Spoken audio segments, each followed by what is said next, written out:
ಮಂಜುನಾಥ್ ಅಲ್ಲಾಬಕೇಶ್. ಮಂಜುನಾಥ್ ಅಲ್ಲಾಬಕೇಶ್. ಈಗ ಈ ಪತ್ರಿಕಾಗೋಷ್ಠಿ ಕರೆಯೋ ಉದ್ದೇಶ ಏನಂದರೆ, ಅಲ್ಪಸಂಖ್ಯಾತರಿಗೆ ನಾಯಕರಿಗೆ ಟಾರ್ಗೆಟ್ ಮಾಡಿ ತಲೆದಂಡ ಮಾಡ್ತಾಯಿದ್ದಾರೆ. ಇದು ಮಾಡ್ತಿರೋದು ಯಾರಂದರೆ ಎಸ್ ಮಲ್ಲಿಕಾರ್ಜುನ್. ಇವರು ಮಲ್ಲಿಕಾರ್ಜುನ ಶಿಫಾರಸು ಮಾಡಿಬಿಟ್ಟು ಮಾಡ್ತಾಯಿದ್ದಾರೆ. ತಮಿಳ್ನಾಡಲ್ಲಿ ಮತ್ತು ದೀದಿ ಇದರ ಯಾವುದು ವೆಸ್ಟ್ ಬೆಂಗಾಲಲ್ಲಿ ಎಲೆಕ್ಷನ್ ನಡೀತಿದೆ. ಸುರ್ಜಿವಾಲ ಅಲ್ಲಿ ಹೋಗಿಲ್ಲ, ಬೈ ಎಲೆಕ್ಷನಿಗೆ ಇಲ್ಲಿ ಬಂದಾನೆ. ಇಲ್ಲಿ ಬಂದು ಇಲ್ಲಿದ್ದೆಲ್ಲ ರಿಪೋರ್ಟ್ ತೊಗೊಂಡ್ಬಿಟ್ಟು, ನಾನು ಸಿಂಗಲಲ್ಲೇ ಹೇಳ್ತೀನಿ ಸುರ್ಜಿವಾಲನಿಗೆ, ಇಲ್ಲಿ ಬಂದುಬಿಟ್ಟು ಇಲ್ಲಿದ್ದೆಲ್ಲ ಮುಸಲ್ಮಾನರಿಗೆ ಬೆಂಕಿ ಹಚ್ಚಿಬಿಟ್ಟು ಇಲ್ಲಿದ್ದೆಲ್ಲ ಮಾಡಿಬಿಟ್ಟು ತಲೆದಂಡ ಮಾಡ್ತಾಯಿದ್ದಾನೆ. ಈಗ ಜಮೀರ್ ಅಹಮದ್ ಅವ್ರಿಗೆ ತಲೆದಂಡ ಮಾಡೋಕ್ಕೆ ಪ್ರಯತ್ನ ಮಾಡ್ತಾಯಿದ್ದಾರೆ. ಜಮೀರ್ ಅಹಮದಿಗೆ ಏನಾದ್ರು ತಲೆದಂಡ ಮಾಡಿದ್ರೆ ಇವರು ಕಾಂಗ್ರೆಸ್ ಎರಡು ರಾಜ್ಯದಲ್ಲಿ ಕಾಂಗ್ರೆಸ್ ಇದೆ, ಒಂದು ತೆಲಂಗಾಣ, ಒಂದು ಕರ್ನಾಟಕ, ಅದು ಮಣ್ಣಕ್ಕೆ ಹೋಗುತ್ತೆ, ಯಾವುದೇ ಕಂಡದಿಲ್ಲ. ಈಗ ಜಬ್ಬಾರು, ಅಲ್ಪಸಂಖ್ಯಾತರ ನಾಯಕ ಜಬ್ಬಾರು, ಅಬ್ದುಲ್ ಜಬ್ಬಾರ್ಗೆ ಡಿಸ್ಮಿಸ್ ಮಾಡಿದ್ರು ಪಕ್ಷದಿಂದ, ಮೆಂಬರ್ಶಿಪ್ಪಿಗೆ ತೆಗೆದು ಹಾಕ್ಬಿಟ್ರು. ಈಗ ಏನು ಮಾಡಿದಾನೆ ಅವನು? ಸಾದಿಕ್ ಪಲ್ವನ್ ಮನೆಗೆ ಬಂದರೆ ಆ ಜಬ್ಬಾರ್ ಮನೆಗೆ ಹೋಗಿಲ್ಲ, ಹತ್ತಿರ ಇದೆ ಮನೆ, ಅಲ್ಲಿ ಹೋಗಬೇಕಿತ್ತು, ಕರಿಬೇಕಿತ್ತು. ಜಬ್ಬಾರ್ ಚುನಾವಣೆ ಪ್ರಚಾರ ಮಾಡುವಂತ ಮಾಡಲಿಲ್ಲ. ಈ ನಾಮಿನೇಷನ್ ಸಾದಿಕ್ ಪಲ್ವನ್ ಹಾಕಲಿಕ್ಕೆ ನಾನೇ ಕಾರಣ, ನಾನೇ ಮೇನು. ಆ ಮನೇಲಿ ಮಲಗಿದ್ದ 40 ವರ್ಷದಿಂದ ನನಗೆ ಫ್ರೆಂಡು, ನನಗೆ ಕರೆದ್ಬಿಟ್ಟು ಹೇಳ್ದ, 40 ವರ್ಷದಿಂದ ನಾನು ಕೆಲಸ ಮಾಡ್ತಾಯಿದ್ದೀನಿ, ನನಗೆ ಕಾಂಗ್ರೆಸ್ ಪಕ್ಷದಲ್ಲಿ ಏನೂ ಸ್ಥಾನಮಾನ ಇಲ್ಲ ಅಂದಾಗ, ಆದರೆ ಒಂದು ಐಡಿಯಾ ಮಾಡೋಣ, ಬಂಡಾಯ ಅಪ್ಲಿಕೇಶನ್ ಹಾಕಿಬಿಡೋಣ, ಹಾಕಿದಾಗ ಅವರಾಗೆ ಬರ್ತಾರೆ ನಿನ್ನ ಮನೆಗೆ, ಆಗ ಏನಿದೆ ಮಾಡೋಣ, ನೀನು ಯಾವುದೇ ಕಾರಣದಲ್ಲಿ ತಗೊಳ್ಬಾರ್ದು ಅಂತ ನಾನು ಅವನಿಗೆ ಕಂಡೀಷನ್ ಮಾಡಿಬಿಟ್ಟು ನಾಮಿನೇಷನ್ ಪತ್ರ ನಾನು ಭರ್ತಿ ಮಾಡಿ ನಮ್ಮ ಹುಡುಗರಿಗೆ ಕರ್ಕೊಂಡು ಹೋಗ್ಬಿಟ್ಟು ನಾಮಿನೇಷನ್ ಭರ್ತಿ ಮಾಡಿ ನಾಮಿನೇಷನ್ ಹಾಕಿದೆ. ನಾಮಿನೇಷನ್ ಫೀಸ್ ಕೂಡ ನಾನೇ ಕಟ್ಟಿದೆ, ಏನು ಠೇವಣಿ ಕಟ್ಟಬೇಕಲ್ಲ ಅದು ನಾನೇ ಕಟ್ಟಿದೆ. ಆದರೆ ಆತ ಟರ್ನ್ ಮಾಡ್ತಾನೆ ಅಂತ ನನಗೆ ಗೊತ್ತಿರಲ್ಲ, ಅವನಿಷ್ಟ. ಅದು ಕಣದಲ್ಲಿ ನಿಲ್ಲಬೇಕು ಬಿಡಬೇಕು ಅದು ಅವನಿಷ್ಟ. ನಾನು ಕೆಲಸ, ನಾನು ಆಸ್ ಎ ಫ್ರೆಂಡು 40 ವರ್ಷದಿಂದ ನನಗೆ ಸ್ನೇಹಿತ ಅಂತ ಹೇಳ್ಬಿಟ್ಟು ನಾನು ಅವನಿಗೆ ಸಪೋರ್ಟ್ ಮಾಡಿದೆ. ಆದರೆ ಕೆಲವ್ರು ಜನಕ್ಕೆ ಇಟ್ಕೊಂಡು, ಕೆಲವರು ಆಗದೇ ಇದ್ದವ್ರಿಗೆ ಇಟ್ಕೊಂಡು ಅದು ನಾಮಿನೇಷನ್ ರಿಟೈರ್ಡ್ ಆಗಿಬಿಟ್ಟ. ರಿಟೈರ್ಡ್ ಆಗ್ಲಿಕ್ಕೆ ಕಾರಣ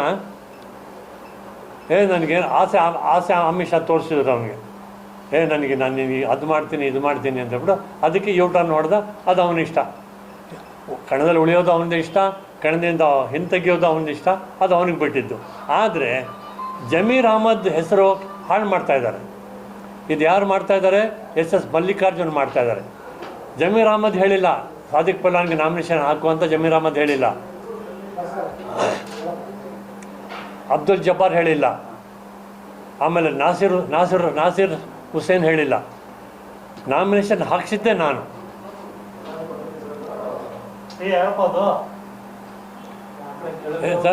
ನಾಮಿನೇಷನ್ ಹಾಕ್ಸಿದ್ದೆ ನಾನು. ಪಾಪ ಈ 3 ಜನ ಟಾರ್ಗೆಟ್ ಮಾಡಿ ಅವ್ರಿಗೆ ತಲೆದಂಡ ಮಾಡಿದ್ದಾರೆ. ಈಗ ಜಮೀರ್ ಅಹಮದ್ ಬಗ್ಗೆ ನಡೀತಾ ಇದೆ. ಜಮೀರ್ ಅಹಮದ್ಗೆ ಏನಾದರೂ ಕೆಣಕಿದ್ರೆ ಇಡೀ ಕರ್ನಾಟಕದಲ್ಲಿ ಕಾಂಗ್ರೆಸ್ ಪಕ್ಷ 10ರಿಂದ 20 ಸೀಟ್ ಬರೋದು ಕಷ್ಟ. ಇನ್ನು ಮುಂದೆ 28ರ ಚುನಾವಣೆಯಲ್ಲಿ ಯಾವುದೇ ಕಾರಣದಲ್ಲಿ ಕಾಂಗ್ರೆಸ್ಸಿಗೆ ಮುಸಲ್ಮಾನರು, ಅಲ್ಪಸಂಖ್ಯಾತರು, ಅಹಿಂದ ವರ್ಗದವರು ಸಪೋರ್ಟ್ ಮಾಡೋದಿಲ್ಲ, ವೋಟ್ ಹಾಕೋದಿಲ್ಲ. ಇದು ಮಾತ್ರ ಸದಾ ಸಿದ್ಧ. ಇದು ಈಗ ಎಲ್ಲ ನಾಯಕರಿಗೆ ಕರೆದಾರೆ, ಇಡೀ ಕ್ಯಾಬಿನೆಟ್ ಬಂದಿದೆ ಉಪಚುನಾವಣೆಗೆ. ಜಬ್ಬಾರ್ ಮನೆಗೆ ಹೋಗಿ ಕರಿಬೇಕಿತ್ತು. ಬಾರಪ್ಪ, ನೀನು MLC ಇದೆಯಾ, ಅಲ್ಪಸಂಖ್ಯಾತರ ರಾಜ್ಯ ಅಧ್ಯಕ್ಷ ಇದೆಯಾ, ನೀನು ಬಾ ನೀನು ಕ್ಯಾನ್ವಸ್ ಮಾಡಬೇಕು ಅಂತ ಕರಿಬೇಕಿತ್ತು. ಯಾರೂ ಹೋಗಲಿಲ್ಲ. ಯಾಕೆ? ಅವನ ಮೇಲೆ ವೈಯಕ್ತಿಕ ದ್ವೇಷನ ಏನಾದರೂ? ಅವ್ನು ಕಾಂಗ್ರೆಸ್ ಪಕ್ಷದವನಲ್ವಾ? ಆತ ನಮ್ಮ ನಾಯಕ ಅಬ್ದುಲ್ ಜಬ್ಬಾರು ಮುಸಲ್ಮಾನರು, ಅಲ್ಪಸಂಖ್ಯಾತರ ನಾಯಕ. ಅದಕ್ಕೆ ಕರೆದಿದ್ರೆ ನಾನು ಹೋಗ್ತಿದ್ದೆ ಅಂತ ಅವರು ಕೂಡ ಸ್ಟೇಟ್ಮೆಂಟ್ ಕೊಟ್ಟರು. ಆದರೆ ಕರೀಲಿಲ್ಲ. ಕೂಗಳತೆಯಲ್ಲಿದೆ ಮನೆ, ಜಬ್ಬಾರ್ ಮನೆ. ಸಾದಿಕ್ ಪಲ್ವನ್ನಿಂದ ಕೂಗಳತೆಯಲ್ಲಿ ಮನೆ ಇದೆ. ಇಲ್ಲಿಂದ ಪಲ್ಟಿ ಹೊಡೆದು ಅವ್ರ ಮನೆ ಹೋಗ್ತಾರೆ, ಹೋಗಿಲ್ಲ. DK ಶಿವಕುಮಾರ್, ಸಿದ್ದರಾಮಯ್ಯ ಬಂದರು, ಸಾದಿಕ್ ಪಲ್ವನ್ ಮನೇಲಿ ಊಟ ಮಾಡಿದ್ರು, ಹೊಂಟೋಗ್ಬಿಟ್ರು. ಒಂದು ಮಾತು ಕರೆದು ಹೇಳಬೇಕಿತ್ತು, ಇವ್ರು ಹೋಗೋದು ಬೇಡ, ಅವ್ರ ಮನೆಗೆ ಕರಿಬೇಕಿತ್ತು. ಜಬ್ಬಾರ್ಗೆ, ಅಬ್ದುಲ್ ಜಬ್ಬಾರ್ ಎಲ್ಲಿದೆಯಾ, ಬಾರಪ್ಪ ನೀನು ಇಲ್ಲಿ ಅಂತ ಕರಿಬೇಕಿತ್ತು. ಯಾಕೆ ಕೆಲಸ ಮಾಡ್ತಾ ಇರಲಿಲ್ಲ? 3 ಸರಿ ಅಧ್ಯಕ್ಷರಾಗಿ 3 ಸರಿ MLC ಆದವರು, ಕಾಂಗ್ರೆಸ್ ಪಕ್ಷದ ದುಡಿದವರು ಕೆಲಸ ಮಾಡ್ತಾ ಇರಲಿಲ್ವಾ? ಕೆಲಸ ಮಾಡ್ತಾಯಿದ್ರು. ಇದು ಬೇಕಂತ ಉದ್ದೇಶ ಮಲ್ಲಿಕಾರ್ಜುನ್ ಕರೀಲಿಲ್ಲ.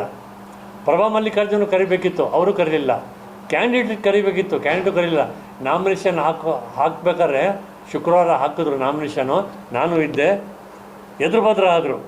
ಪ್ರಭಾ ಮಲ್ಲಿಕಾರ್ಜುನು ಕ್ಯಾಂಡಿಡೇಟು ಎದುರುಬದ್ರು ಆದರು.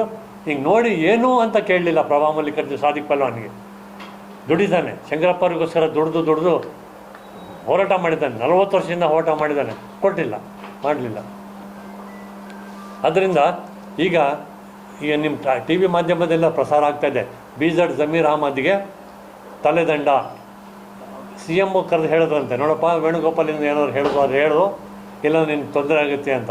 ತೊಂದರೆ ಆದರೆ ಒಂದು ಬೇರೆ ಪ್ರಾದೇಶಿಕ ಪಕ್ಷ ಹುಟ್ಕೊಳ್ಳುತ್ತೆ. ಮುಸಲ್ಮಾನರು, ಅಲ್ಪಸಂಖ್ಯಾತರು, ಅಹಿಂದರು, ಹಿಂದುಳಿದವರೆಲ್ಲ ಸೇರಿ ಒಂದು ಪ್ರಾದೇಶಿಕ ಪಕ್ಷ ಹುಟ್ಟುತ್ತೆ. ಈಗ ರಾಷ್ಟ್ರೀಯ ಪಕ್ಷ ಮೂರು ಇದ್ದಾವೆ. ಒಂದು ಆಮ್ ಆದ್ಮಿ, ಒಂದು BJP, ಕಾಂಗ್ರೆಸ್. ಪ್ರಾದೇಶಿಕ ಪಕ್ಷ ಒಂದು JDS ಒಂದೇ ಇರೋದು. ಇದು ಪರ್ಯಾಯ ಹುಟ್ಟುತ್ತೆ. ಈಗ ಎಲ್ಲ ಮುಸಲ್ಮಾನರು ಸೇರಿಬಿಟ್ಟು ಹುಟ್ಟುತ್ತೆ. ನಾನು ವಿಶ್ವ ಮುಸ್ಲಿಂ ಪರಿಷತ್ ಅಧ್ಯಕ್ಷ ಇದ್ದೀನಿ. ನಾನು ಪ್ರತಿ ಜಿಲ್ಲೆಗೆ, ಪ್ರತಿ ತಾಲೂಕಿಗೆ ಹೋಗ್ಬಿಟ್ಟು ಮುಸಲ್ಮಾನರಿಗೆ ಎಚ್ಚರಿಕೆ ಕೊಡ್ತೀನಿ. ಕಾಂಗ್ರೆಸ್ಸಿಗೆ ಯಾವುದೇ ಕಾರಣದಲ್ಲಿ ಓಟ್ ಹಾಕಿಬಿಡಿ ಅಂತ ಹೇಳ್ಬಿಟ್ಟು ನಾನು ಕೊಡ್ತೀನಿ. ನಾನು ಸಂಘಟನೆ ಮಾಡ್ತೀನಿ. ನಾನು ರಾಜ್ಯಾದ್ಯಂತ ಅಲ್ಪಸಂಖ್ಯಾತರಿಗೆ ಕರೆದುಬಿಟ್ಟು ಒಂದು ಸಭೆ ಮಾಡಬೇಕಂತ ತೀರ್ಮಾನ ಮಾಡಿದ್ದೀನಿ. 1 ಲಕ್ಷದಿಂದ 2 ಲಕ್ಷ ಜನ ಬರ್ತಾರೆ. ಒಂದು ಫಂಕ್ಷನ್ ಮಾಡ್ತೀನಿ. ಆಗ ಜಮೀರ್ ಅಹಮದ್ ಅಧ್ಯಕ್ಷತೆಯಲ್ಲೇ ಮಾಡ್ತೀನಿ. ಮುಖ್ಯಮಂತ್ರಿ ಕರಿತೀನಿ. ಮುಖ್ಯಮಂತ್ರಿ ಬಂದರೆ ಸರಿ, ಇಲ್ಲ ಅಂತ ಹೇಳಿದ್ರೆ ಅವರೊಬ್ಬರನ್ನೇ ಇಟ್ಕೊಂಡ್ಬಿಟ್ಟು ನಾನು ಮಾಡ್ತೀನಿ. ಈಗ ನಾಸೀರ್ ಅಹಮದ್ ಯಾವುದೇ ಈಗ ರಾಜಕೀಯ ಕಾರ್ಯದರ್ಶಿ, CM ರಾಜಕೀಯ ಕಾರ್ಯದರ್ಶಿ ನಾಸೀರ್ ಅಹಮದ್ ಯಾವುದೇ ವಿಷಯದಲ್ಲಿಲ್ಲ. ಪಾಪ ಅವ್ರಿಗೆ ಡಿಸ್ಮಿಸ್ ಮಾಡಾಕಿದ್ರು. ಜಬ್ಬಾರ್ ಊರಲ್ಲಿದ್ದಾರೆ, ಇವ್ರು ಬರಲಿಲ್ಲ ಅಂತ ಹೇಳ್ಬಿಟ್ಟು ಒಂದು ಗೂಬೆ ಕೂರಿಸ್ಬಿಟ್ಟು ಇವ್ರನ್ನ ಸಸ್ಪೆಂಡ್ ಮಾಡಿದ್ರು. ನಾಸೀರ್ ಹುಸೇನ್ ಏನು ಮಾಡಿದ್ರು? ನಾಸೀರ್ ಸಾಬ್ ಏನೂ ಮಾಡಿರಲಿಲ್ಲ. ಅವರು ಸುಮ್ಮನೆ ತೆಗೆದುಬಿಟ್ಟು ನಿನ್ನ ಪಿತೂರಿ ಮಾಡಿದ್ಯಾ, ನಿನ್ನ ಷಡ್ಯಂತ್ರ ಮಾಡಿದ್ಯಾ ಅಂತ ಹೇಳ್ಬಿಟ್ಟು ಅವನ್ನ ಕಿತ್ತಾಕಿದ್ರು. ಸಾದಿಕ್ ಪಲ್ವಾನ್ ಅವರು ವಾಪಸ್ ಪಡಿಬೇಕಂತಂದಾಗ ಜಮೀರ್ ಅಹಮದ್ ಅವರು ಬರಲಿಲ್ಲಲ್ಲ, ಅವ್ರು ಬರಬೇಡ ಅಂತ ಹೇಳಿ ಇಲ್ಲಿ ಅವ್ರನ್ನ ಆಯ್ಕೆ ಫೋನ್ ಮಾಡಿದ್ರು. ಜಮೀರ್ ಅಹಮದಿಗೆ ಇಲ್ಲ, ಜಮೀರ್ ಅಹಮದ್ಗೆ ವೇಣುಗೋಪಾಲ್ ಕರ್ಕೊಂಡು ಹೋಗ್ಬಿಟ್ಟು ಕೇರಳದಲ್ಲಿ ನಿಲ್ಲಿಸ್ಕೊಂಡ್ರು. ಜಮೀರ್ ಅಹಮದ್ ರೇಣುಕಾ ಇವರು ಅವರು ವೇಣುಗೋಪಾಲ್ ರಾಷ್ಟ್ರೀಯ ಸೆಕ್ರೆಟರಿಗಳು. ಅವ್ರ ಮಾತು ಮೀರಿ ಹೋದರೆ ಅವ್ರು ಏನಾದ್ರು ಕ್ರಮ ತಗೊಳ್ತಾರೆ. ನೀವು ಕೇರಳಕ್ಕೆ ಬರಲೇಬೇಕು ಅಂತ ಕರ್ಕೊಂಡು ಹೋದರು. ಅಲ್ಲಿ ಕೇರಳದಲ್ಲಿ ಮುಸಲ್ಮಾನರು ಜಾಸ್ತಿ ಇದ್ದಾರೆ. ಪ್ರತಿ ಜಮೀರ್ ಅಹಮದ್ ಎಲ್ಲೆಲ್ಲಿ ಹೋದರೂ ಎಲ್ಲ ಸ್ವಾಗತ ಕೊಟ್ಟರು ಅವರಿಗೆ. ಆಮೇಲೆ ಲಾಸ್ಟಿಗೆ ಎಲ್ಲ ಬೇಜಾರಾಗ್ತಾರೆ, ಇಲ್ಲಿ ಬರಲೇಬೇಕು ಅಂತ ಸಿದ್ದರಾಮಯ್ಯ ಹೇಳಿದಾಗ ದಾವಣಗೆರೆಗೆ ಬಂದರು. ದಾವಣಗೆರೆಗೆ ಬಂದಾಗ ಸಾವಿರಾರು ಜನ ಸೇರಿಬಿಟ್ಟು ಬೈಪಾಸಲ್ಲಿ ಅದ್ದೂರಿ ಸ್ವಾಗತ ಮಾಡಿದ್ರು. ಬಂದು ಹೋದ್ರಲ್ಲ, ಕರಿಬೇಕಿತ್ತ? ಈಗ ನಾನು ಪತ್ರಿಕಾಗೋಷ್ಠಿ ಕರೆದಿದ್ದು, ನೀವು ಬಂದಿರಾ? ನೀವಾಗೆ ಸುಮ್ಮನೆ ಬರ್ತೀರಾ? ಬರಲ್ಲ. ಈಗ ಕರೆದ್ರೆ ತಾನೇ ಬರೆಯೋದು. ಅದೊಂದು ಗಾದೆ, ಸರ್ವಜ್ಞ ಗಾದೆ ಇದೆ. ಕರೆಯದೇ ಬರುವವನಿಗೆ, ಬರೆಯದೇ ಓದುವವನಿಗೆ ಕರೆದು ಡ್ಯಾಶ್ನಲ್ಲಿ ಹೊಡೆಯಿಂದ ಸರ್ವಜ್ಞ ಅಂತ ಹೇಳ್ಬಿಟ್ಟು. ಅದಕ್ಕೆ ಈಗ ಅನ್ಯಾಯವಾಗಿ ಅಬ್ದುಲ್ ಜಬ್ಬಾರ್ ಮೇಲೆ ಗೂಬೆ ಕೂರಿಸ್ತಿದ್ದಾರೆ. ಆತ ಸುಮಾರು 40 ವರ್ಷದಿಂದ ಕಾಂಗ್ರೆಸ್ ಪಕ್ಷದಲ್ಲಿ ಇದ್ದು ದುಡ್ಕೊಂಡು ಬಂದಂಥ ವ್ಯಕ್ತಿಗೆ ಅವ್ರಿಗೆ ಈಗ ಮಾಡಬಾರ್ದು. ಅವ್ರಿಗೆ ಏನಾದರೂ ತೊಂದರೆ ಕೊಟ್ಟು, ಈಗ ತೊಂದರೆ ಕೊಟ್ಟಿದ್ದಾರೆ, ಅದನ್ನೇ ಮುಂದುವರಿಸಿದರೆ ದಾವಣಗೆರೆಯಲ್ಲ, ರಾಜ್ಯದಲ್ಲಿ ಕಾಂಗ್ರೆಸ್ ಉಳಿಯಲ್ಲ, ಯಾವುದೇ ಕಾರಣದಲ್ಲಿ ಉಳಿಯಲ್ಲ, ಸರ್ವನಾಶ ಆಗಿ ಹೋಗುತ್ತೆ. ನಾನು ಕಾಂಗ್ರೆಸ್ ಅಲ್ಲ, ಮುಸಲ್ಮಾನರು ಕಾಂಗ್ರೆಸ್ಸೇ ಅಲ್ಲ, ಕಾಂಗ್ರೆಸ್ ಬಿಟ್ಟು ಇಲ್ಲಲ್ಲ. ನಾನು ಕಾಂಗ್ರೆಸ್ಸಲ್ಲಿ ಇದ್ದೆ. ಈಗ ಇದು ವಿಶ್ವ ಮುಸ್ಲಿಂ ಪರಿಷತ್ ಮಾಡಿದಾಗ